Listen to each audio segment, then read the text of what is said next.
Selamat pagi semuanya. Kami dari kelompok 1 akan mempresentasikan mengenai bab 6 yaitu persediaan. Saya Minarva Tamara. Saya Unis Karera.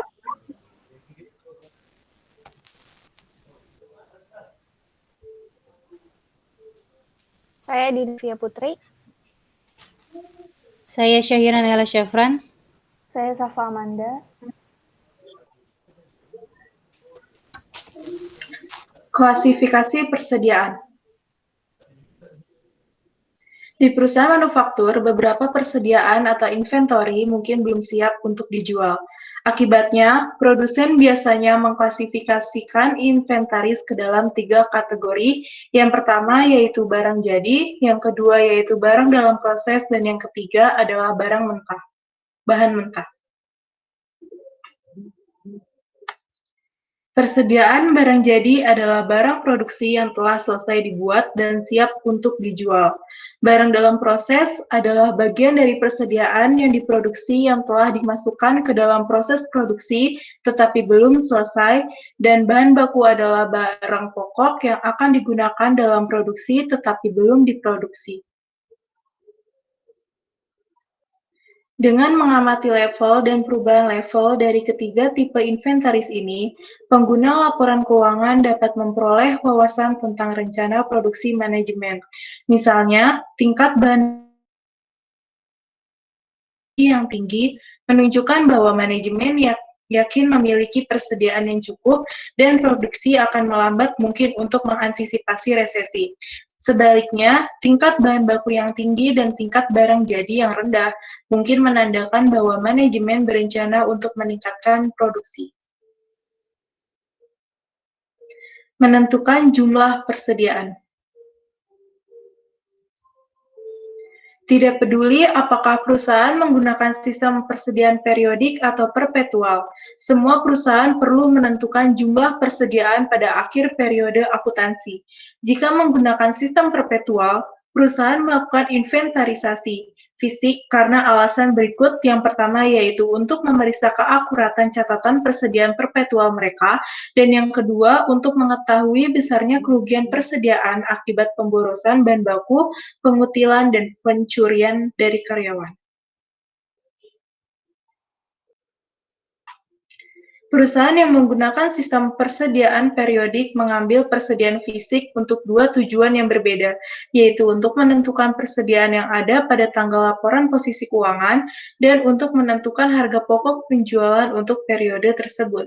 Menentukan jumlah persediaan melibatkan 2 langkah. Yang pertama yaitu mengambil persediaan fisik barang di tangan, dan yang kedua menentukan kepemilikan barang. Mengambil persediaan fisik. Perusahaan mengambil persediaan fisik pada akhir periode akuntansi. Mengambil persediaan fisik melibatkan benar-benar menghitung, menimbang, atau mengukur setiap jenis inventaris yang ada. Di banyak perusahaan, melakukan inventarisasi merupakan tugas yang berat. Menentukan kepemilikan barang. Barang di transit. Komplikasi dalam menentukan kepemilikan adalah barang dalam perjalanan, di atas truk, kereta api, kapal, atau pesawat pada akhir periode. Perusahaan banyak telah membeli barang yang belum diterima, atau mungkin telah menjual barang yang belum terkirim. Untuk sampai pada hitungan yang akurat, perusahaan harus menentukan kepemilikan barang tersebut. Barang kiriman. Dalam beberapa line bisnis adalah umum untuk menahan barang milik pihak lain dan mencoba menjual barang untuk mereka dengan biaya tertentu, tetapi tanpa mengambil kepemilikan barang tersebut. Ini disebut barang konsinyasi. Misalnya, Anda mungkin memiliki mobil bekas yang ingin Anda jual. Jika Anda membawa barang tersebut ke dealer, dealer tersebut mungkin bersedia untuk menempatkan mobil di lotnya dan meminta komisi jika sudah terjual. Berdasarkan perjanjian ini, dealer tidak akan mengambil alih kepemilikan mobil yang akan tetap menjadi milik Anda. Oleh karena itu, jika dilakukan penghitungan inventaris, mobil tidak akan dimasukkan dalam inventaris dealer karena bukan pemiliknya.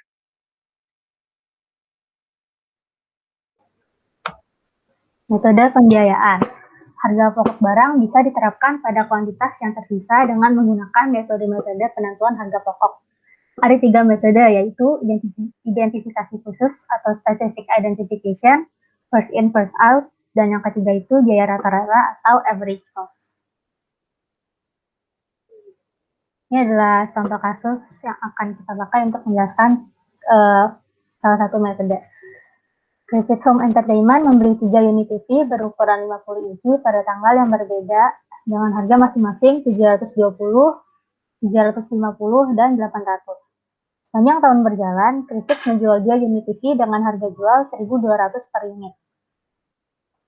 Nah, pembelian itu ada pada tanggal 3 Februari, 5 Maret, dan 22 Mei. Nah, setelah itu penjualannya terjadi pada tanggal 1 Juni, yaitu terjual sebanyak 2 TV seharga 2.400. Nah, metode pertama itu adalah identifikasi khusus. Identifikasi khusus merupakan metode penentuan biaya berdasarkan arus fisik barang sesungguhnya dengan cara mengidentifikasi biaya item-item persediaan yang tersisa dan menyumbahkannya untuk menentukan persediaan akhir. Nah, metode ini jarang dilakukan. Nah, perusahaan itu lebih banyak membuat asumsi atau yang dikenal dengan asumsi arus cost. Nah, contoh dari identifikasi khusus itu, jika Griffith menjual TV yang dibelinya pada tanggal 3 Februari dan tanggal 22 Mei, maka harga barang yang dijualnya adalah 1.520. Nah, harga TV yang dia beli itu kan pada tanggal 3 Februari itu seharga 770 dan yang pada tanggal 22 Mei itu seharga 800. Jadi total barang yang terjual itu ada 1.520. Jadi yang tersisa di persediaan itu ada sebanyak 750. Asumsi arus biaya. Identifikasi khusus seringkali tidak praktis. Oleh karena itu, metode arus biaya lain diperbolehkan. Ini berbeda dari identifikasi khusus karena mereka mengasumsikan arus biaya yang mungkin tidak terkait dengan arus fisik barang. Nah, 2 metode lainnya itu termasuk asumsi arus biaya, yaitu first in, first out, dan average cost. Untuk menjelaskan 2 metode tadi, kita akan menggunakan data dari Line Electronics Astro Condenser. Nah, jadi persediaan awalnya itu dia ada sebanyak 10 barang. Setelah itu dia membeli 3 barang lagi pada tanggal 15 April sebanyak 20, pada tanggal 24 Agustus sebanyak 30, dan pada tanggal 27 November sebanyak 40. Jadi persediaan totalnya itu ada sebanyak 100. Seharga 12.000. Nah, untuk first in first out itu dalam penerapan metode first in first out berarti perusahaan akan menggunakan persediaan barang yang lama atau pertama masuk untuk dijual terlebih dahulu. Jadi biasanya persediaan akhir barang dagangan akan dinilai dengan nilai perolehan persediaan yang terakhir masuk. Nah, di sini kita asumsikan bahwa persediaan akhir itu terdapat 45 unit. Nah, karena yang dianggap yang terjual pertama itu adalah barang yang pertama masuk, jadi 45 unit akhir ini dianggapnya itu 45 unit akhir yang dibeli. Nah, di sini barang yang dibeli terakhir itu ada pada tanggal 27 November. Sebanyak 40. Jadi 40 unit dari 45 unit terakhir itu dianggapnya yang dibeli pada tanggal 27 November. Nah, 5-nya itu diambil dari yang ada pada tanggal 24 Agustus. Nah, jadi di langkah pertama itu kita menentukan persediaan akhirnya. Pada tanggal 27 November ada 40, dan pada tanggal 24 Agustus ada 5. Jadi totalnya 45. Nah, total persediaan akhirnya itu kita gunakan harga yang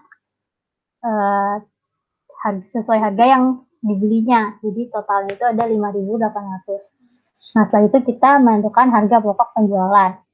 Nah, untuk menghitung harga pokok penjualan itu kita mengurangi harga pokok barang tersedia untuk dijual dengan persediaan akhir. Jadi 12.000 dikurang 5.800, hasilnya itu 6.200. Nah, setelah itu ada metode average cost atau biaya rata-rata. Nah, biaya rata-rata ini mengalokasikan harga pokok barang tersedia untuk dijual berdasarkan weighted average cost. Jadi barang itu, jadi total pembelian semuanya itu dibagi sebanyak barang yang ada. Nah, average cost ini mengasumsikan barang-barang yang dijual memiliki sifat dasar yang sejenis. Jadi untuk menghitung weight average cost itu harga pokok barang tersedia untuk dijual dibagi dengan unit yang tersedia untuk dijual. Nah, di sini sama seperti tadi, asumsikan bahwa persediaan akhir itu sebanyak 45 unit. Nah, langkah pertama untuk metode ini itu kita menentukan harga per barangnya. Jadi total harga tadi 12.000 dibagi dengan total barang yang tersedia sebanyak 100. Jadi mereka itu menganggap harga satu barang itu seharga 120. Nah, jadi karena di sini persediaan akhir itu terdapat 45 unit, jadi biaya total persediaan akhir itu 45 dikali 120. Hasilnya itu 5.400. Jadi untuk metode ini, untuk menentukan harga pokok penjualnya itu 12.000 dikurangi 5.400 sama dengan 6.600.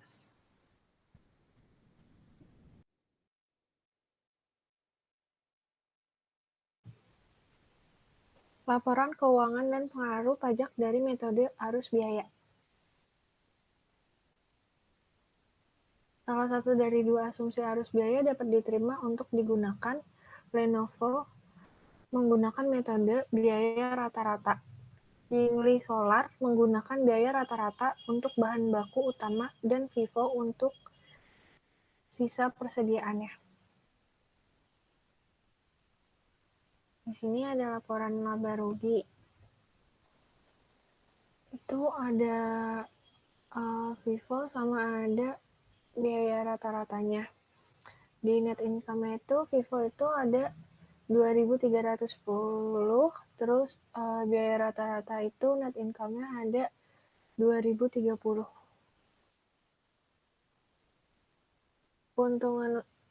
Keuntungan utama Vivo adalah dalam periode inflasi, biaya yang dialokasikan ke persediaan akhir akan mendekati biaya saat ini. Kekurangan dari metode biaya rata-rata adalah bahwa dalam periode inflasi, biaya yang dialokasikan ke persediaan akhir bisa jadi terlalu kecil jika dikaitkan dengan biaya saat ini.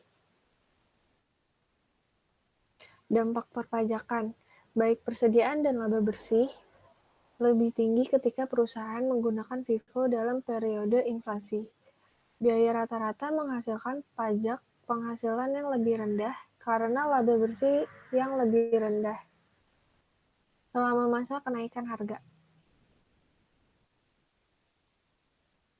Menggunakan metode arus biaya persediaan secara konsisten. Yang pertama, metode harus digunakan secara konsisten, meningkatkan komparabilitas. Yang kedua, meskipun konsisten lebih disukai, perusahaan dapat mengubah metode biaya persediaan. Yang ketiga, harus mengungkapkan perubahan dan pengaruhnya terhadap laba bersih.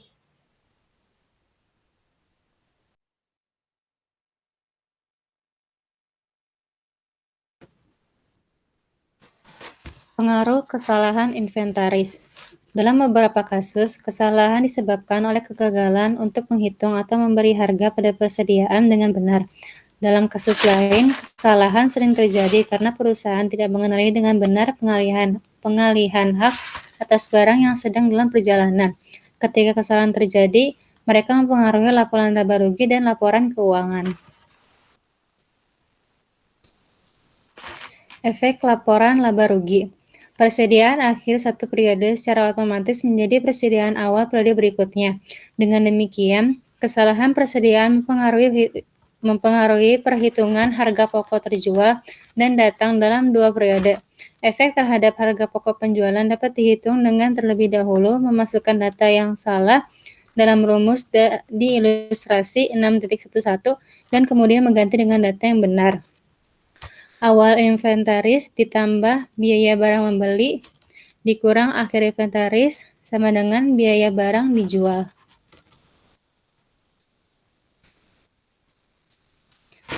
Jika persediaan awal dikecilkan, harga pokok penjualan akan dikecilkan. Jika persediaan akhir dikecilkan, harga pokok penjualan akan dilebihkan. Ilustrasi 6.12 menunjukkan pengaruh kesalahan inventaris pada laporan laba rugi tahun berjalan. Ketika kesalahan inventarisnya, persediaan awal yang dikurangi, biaya yang dijualnya juga dikurangi, pendapatan bersihnya jadi berlebihan. Yang kedua, jika persediaan awalnya berlebihan, biaya barang yang dijualnya akan berlebihan dan pendapatan bersihnya akan dikurangi. Yang ketiga, jika biaya persediaan akhirnya dikurangi, maka biaya yang dijualnya akan berlebihan dan pendapatan bersihnya akan dikurangi. Yang terakhir, jika persediaan akhir yang berlebihan, biaya barang yang dijualnya akan dikurangi dan pendapatan bersihnya akan berlebihan. Kesalahan dalam persediaan akhir periode berjalan akan berdampak sebaliknya pada laba bersih periode akuntansi berikutnya. Ilustrasi 6.13 menunjukkan efek ini. Perhatikan bahwa persediaan akhir tidak diremehkan. Tahun 2019 mengakibatkan kekurangan persediaan pada awal tahun 2020 dan kelebihan penyajian laba bersih pada tahun 2020. Namun selama 2 tahun, total laba bersih benar karena kesalahan saling mengimbangi. Perhatikan bahwa total pendapatan menggunakan data yang salah adalah 35.000 atau 22.000 ditambah 13.000, yaitu sama dengan pendapatan 35.000 atau 25.000 ditambah 10.000 menggunakan data yang benar. Perhatikan juga dalam contoh ini bahwa kesalahan dalam persediaan awal tidak mengakibatkan kesalahan yang sesuai dengan persediaan akhir periode tersebut. Kebenaran dari persediaan akhir tergantung sepenuhnya pada keakuratan pengambilan dan penetapan biaya persediaan pada tanggal laporan posisi keuangan dalam sistem persediaan periodik. Dan berikut ini adalah ilustrasi dari efek kesalahan persediaan pada laporan laba rugi selama 2 tahun.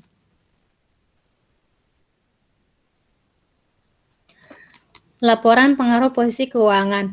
Perusahaan dapat mengetahui pengaruh kesalahan persediaan akhir terhadap laporan posisi keuangan dengan menggunakan persamaan akuntansi, yaitu harta sama dengan utang ditambah modal. Kesalahan dalam persediaan akhir memiliki efek yang ditunjukkan pada ilustrasi 6.14. Pertama itu, mengakhiri kesalahan inventarisnya itu berlebihan. Jadi, hartanya itu berlebihan, di hutangnya itu tidak ada efek apa-apa, di modalnya juga berlebihan.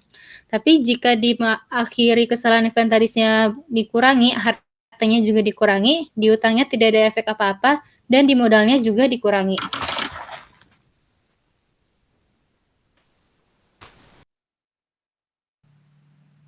Presentasi dan analis inventory statement.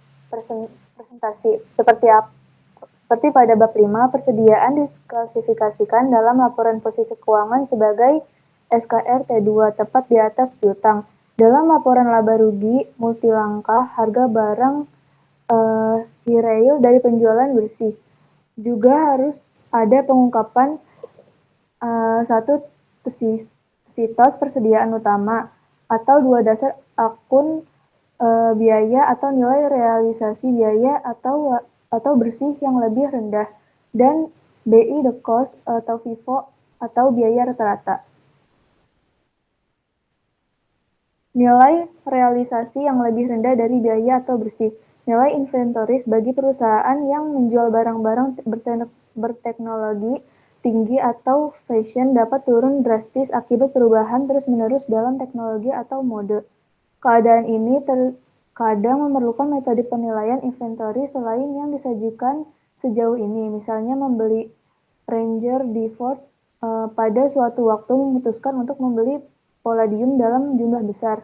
Metode berharga dan pengangkut emisi gas buang. Mereka melakukan pembelian ini karena takut penyimpanan di masa mendatang. Kekurangan tidak terjadi, dan pada akhir tahun harga palladium anjlok. Persediaan Ford kemudian bernilai 1 miliar, lebih rendah dari biaya aslinya. Apakah Anda persediaan Ford seharusnya dinyatakan sebesar harga perolehan sesuai dengan prinsip biaya historis atau pada nilai realisasi bersih yang lebih rendah? Seperti yang mungkin Anda pikirkan, situasi ini memerlukan penyimpangan dari dasar akuntansi biaya. Ketika nilai persediaan lebih rendah dari dari biayanya, perusahaan harus menuliskan persediaan ke nilai realisasi bersihnya. Hal ini dilakukan dengan menilai persediaan pada nilai realisasi at cost or net. Pada periode ini, di mana penurunan Senri adalah contoh dari konsep akuntansi kehati-hatiannya yang artinya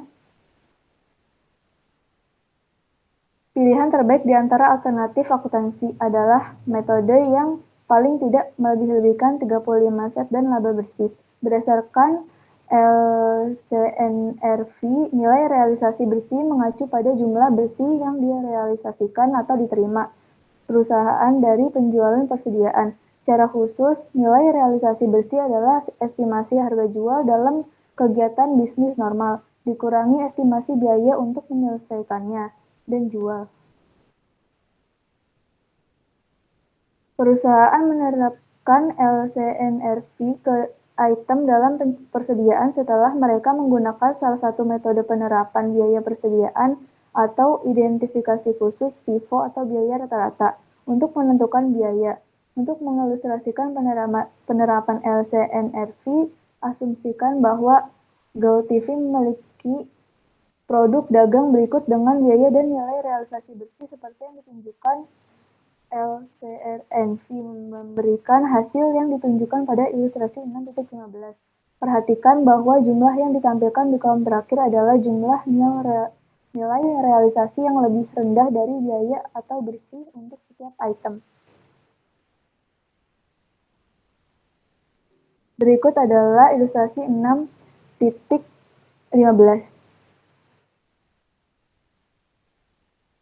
Analisis. Jumlah persediaan yang dibawa oleh perusahaan memiliki konsekuensi ekonomi yang signifikan, dan manajemen persediaan adalah pedang bermata dua yang membutuhkan perhatian terus-menerus. Di satu sebaliknya, manajemen ingin memiliki variasi dan kuantitas yang besar yang tersedia sehingga pelanggan memilikinya pilihan dan barang selalu tersedia. Namun, kebijakan seperti itu dapat menimbulkan biaya penyimpanan yang tinggi, misalnya investasi, penyimpanan, asuransi, keuangan, dan kerusakan. Di sisi lain, tingkat persediaan yang rendah menyebabkan kehabisan stok dan penjualan yang hilang.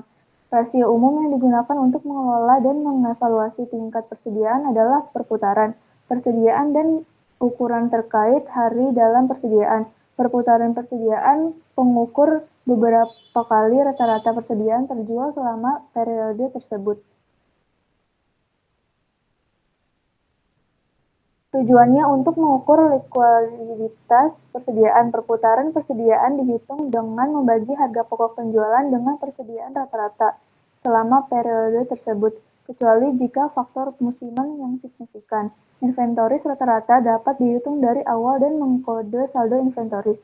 Sebagai contoh, Spirit Holdings atau HKG melaporkan dalam laporan tahunan terakhir persediaan awal sebesar 3.209 juta, persediaan akhir sebesar 3.254 juta, dan harga pokok penjualan untuk tahun yang berakhir sebesar 12,71 juta. Ilustrasi 6.16 menunjukkan perputaran persediaan, rumus, dan perhitungan untuk Spirit Holdings. Berikut adalah ilustrasi 6.16.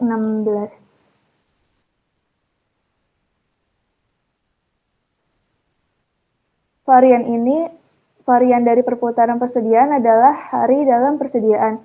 Ini mengukur jumlah rata-rata hari persediaan disimpan. Ini dihitung sebagai 365 dibagi dengan perputaran persediaan. Misalnya, perputaran persediaan Spirit Holdings sebanyak 3,7 kali dibagi menjadi 365 adalah sekitar 99 hari. Ini adalah perkiraan waktu yang dibutuhkan perusahaan untuk menjual inventoris begitu tiba di toko. Ada tingkat persediaan yang khas di setiap industri. Perusahaan yang mampu menyimpan inventoris mereka pada tingkat yang lebih rendah dan perputaran yang lebih tinggi dan masih memenuhi kebutuhan pelanggan adalah yang paling sukses. Latihan soal.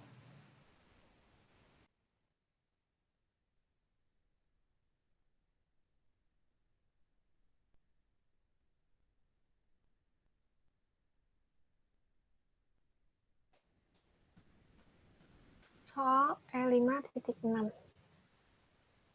Itu soalnya. Yang pertama itu kita bikin income statement. Nah, di income statement itu ada revenue. Pertama itu ada service revenue-nya sebesar 820.000, terus kurang sama sales returns and allowance 28.000, terus sales diskon 16.000. Itu dua itu ditambah jadinya kan 44.000. Dikurangin sama service revenue yang tadi jadinya 776.000. Itu hasil net sales-nya. Nah, terus yang B itu ada akun sales revenue-nya di debit 820.000, terus income summary-nya di kredit 820.000. Nah, terus sekarang yang kedua itu nutup akun kontrak. Yang pertama itu di debit ada income summary-nya 44.000, terus di kredit ada sales returns and allowance sama ada sales discount. Sales returns-nya itu 28.000, terus sales discount-nya itu 16.000.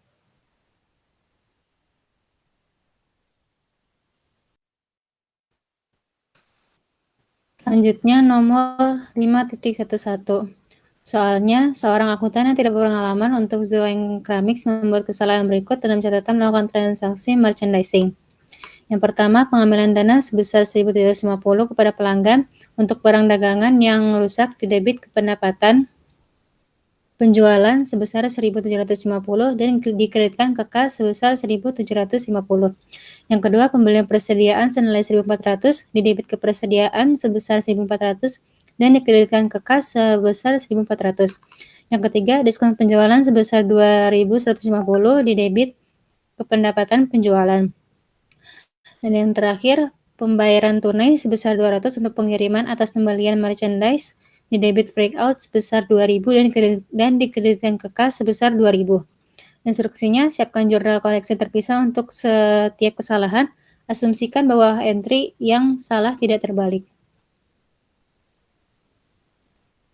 Jadi cara menjawabnya itu yang pertama, kita bikin tabelnya dari akun-akun yang salah tadi.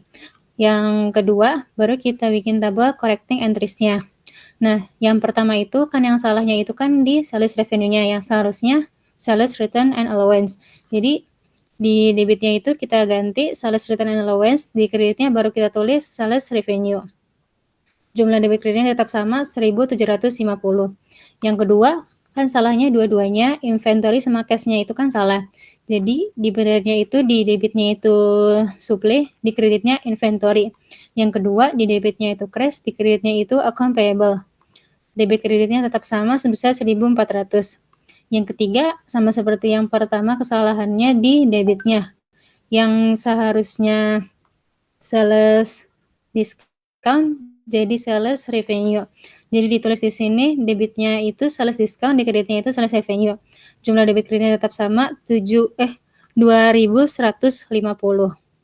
Dan yang terakhir, kesalahannya itu ada di jumlah debit kreditnya. Jadi tinggal ditukar aja, debitnya di cash, kreditnya di cashnya di debit, breakout-nya di kredit.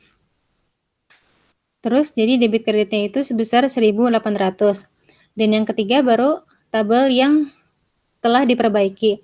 Jadi yang pertama itu di debitnya itu sales return and allowance sebesar 1.750, di kreditnya itu cash sebesar 1.750. Yang kedua di debitnya itu supply sebesar 1.400, di kreditnya account payable sebesar 1.400. Yang ketiga di debitnya itu sales discount sebesar 2.150, di kreditnya itu cash sebesar 2.150. Dan yang terakhir di debitnya itu breakout sebesar 200 dan di kreditnya cash sebesar 200. Berikutnya adalah E5.13. Di sini itu perintahnya itu kita harus ngisi yang kosong, dan yang kedua itu menghitung gross profit rates dari Natasha Hughes dan Boris Fetler. Nah, jadi yang A itu Di sini yang kosong itu ada sales returns. Nah, untuk dapetin sales returns itu kita mengurangi 94.000 dengan 80.000. Jadi ketemu sales returns itu 14.000. Nah, itu yang B itu ada 24.000. Yang B itu gross profit. Gross profit itu didapatkan dari net sales dikurangi cost of goods sold. Jadi 80.000 dikurangi 56.000 sama dengan 24.000. Nah, itu yang C itu net income. Net income itu didapatkan dari gross profit dikurangi dengan operating expenses. Jadi 24.000 dikurangi 12.000 sama dengan 12.000. Nah, yang D itu sales revenue. Sales revenue itu bisa dihitung dari net sales ditambah sales returns. Jadi 98.000 ditambah 5.000 sama dengan 103.000. Yang E itu merupakan cost of goods sold, itu didapatkan dari net sales dikurangi gross profit sama dengan 60.500. Setelah itu yang F itu operating expense, itu bisa didapatkan dari gross profit dikurangi net income. Hasilnya itu 22.500. Nah, itu untuk gross profit rate-nya itu rumusnya itu net sales, rumusnya itu net gross profit per net sales dikali 100%. Jadi untuk Nata Celsius itu net gross profitnya 24.000 dibagi net salesnya 80.000 dikali 100% sama dengan 30%. Dan untuk Boris Footwear gross profitnya itu 37.500 dibagi net salesnya 98.000 dikali 100% sama dengan 38,3%.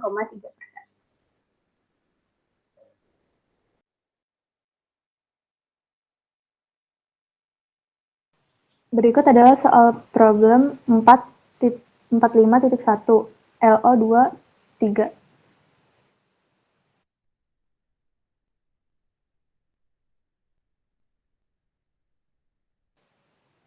Berikut adalah tabel General Journal. Yang pertama, transaksi pertama itu tanggal 1 Juli itu ada inventory masuk ke debit itu 1.620. Pada akun payable di kredit 1.620. Transaksi kedua itu tanggal 3 akun receivable pada sales. Terus akun receivable-nya itu masuk ke debit 2.200, terus sales revenue-nya itu 2.200 masuk ke kredit, lalu ada COGS masuk ke debit 1.400, lalu ada inventory masuk ke kredit 1.400. Transaksi yang ketiga itu tanggal 9 Juli, ada akun payable di debit 1.620, terus ada cash 1.587,6 dan ada inventory 32,4. Terus transaksi keempat pada tanggal 12 Juli itu ada cash 2.178 masuk ke debit, terus ada sales diskonnya 22. Akun receivable-nya masuk ke kredit 2.200, terus juga pada tanggal 17 Juli terdapat transaksi akun receivable masuk ke debit 1.400, terus ada sales revenue masuk ke kredit 1.400. Terus ada COGS masuk ke debit 1.030, lalu ada inventory 1.030 masuk ke kredit. Pada tanggal 18 Juli terdapat akun inventory 2025 masuk ke debit. Itu dapat dari 1.900 ditambah 125. Terus ada akun payable masuk ke kredit 1.900. Terus ada cash masuk ke kredit 125. Tanggal 20, jurnalnya itu account payable di debit sebesar 300, pada inventory di kredit sebesar 300. Tanggal 21, kasnya itu sebesar 1.386 di debit, sales diskonnya sebesar 14 di debit, pada account receivable di kredit sebesar 1.400. Tanggal 22, account receivable di debit sebesar 2.400, pada sales revenue sebesar 2.400 di kredit. COGS-nya sebesar 1.350 di debit, pada inventory di kredit sebesar 1.350. Tanggal 30, account payable-nya di debit sebesar 1.900, pada kas sebesar 1.900 di kredit. Tanggal 31, sales return and allowance di debit sebesar 200, pada account receivable di kredit sebesar 200. Inventory-nya di debit sebesar 1.120, pada COGS-nya sebesar 120 di kredit. Terima kasih.